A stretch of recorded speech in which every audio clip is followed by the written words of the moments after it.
கமல் அப்படின்ற பையன் வந்து இன்னைக்கு ஏதாவது ஒரு சண்டை நடக்குது அவங்க வீட்டில் இல்லை அவனோட நண்பர்களுக்குள்ள அப்படின்னா அதை அன்னைக்கு மட்டும் தான் ஞாபகம் வச்சுருப்பான். அடுத்த நாள் அதை மறந்துடுவான்.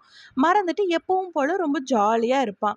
அன்னைக்கும் அதே மாதிரி கமலுக்கும் அவனோட ஃப்ரெண்டுக்கும் சண்டை வந்துடுது ஸ்கூலில். அடுத்த நாள் கமல் எப்பவும் போல் ரொம்ப ஜாலியாக போய் அவன் ஃப்ரெண்டு கிட்ட பேச போகிறான். அவன் ஃப்ரெண்டு ரொம்ப கோவமாக, நேற்று தானேடா நானும் நீயும் சண்டை போட்டுக்கிட்டோம், எதுவுமே நடக்காத மாதிரி இன்னைக்கு வந்து என்கிட்ட பேசிக்கிட்டு இருக்க, போடா முதல்ல அப்படின்னு சொல்லிடுறான். அதோட விடல. அவனோட சக நண்பர்கள் கிட்ட, "இங்க பாத்தியா, இவன் நேத்து தான் என்ட்ட சண்டை போட்டான். அதக் கூட மறந்துட்டு, இப்ப வந்து என்கிட்ட சிரிச்சுக்கிட்டு பேசுறான் பாத்தீங்களா?" அப்படின்னு சொல்லிட்டு ரொம்ப கிண்டல் பண்ணி பேசிடுறான். அவனுக்கு அது ரொம்ப கஷ்டமாயிடுது. கமல் ரொம்ப சோகத்தோட போய் உட்கார்ந்திருக்கான். அவனோட ஆசிரியர் வர்றாங்க. "கமல், ஏன் இப்படி உட்கார்ந்திருக்கன்னு?" சொல்லிட்டு கேட்கும்போது, அவன் நடந்த எல்லா விஷயத்தையும் சொல்றான். அப்பதான் அவனோட ஆசிரியர் கமல் கிட்ட சொல்றாங்க, "இங்க பாரு கமல், நீ வந்து எல்லா விஷயத்தையும் மறக்கிறது கிடையாது. வாழ்க்கையில எதெல்லாம் உனக்கு தேவை இல்லையோ, அத மட்டும் தான் நீ மறக்கிற.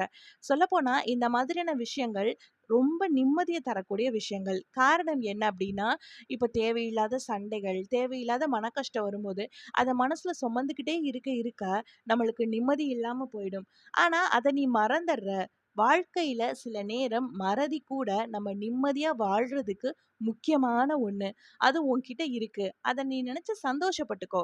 அப்படின்னு சொல்லிட்டு சொன்னாராம்.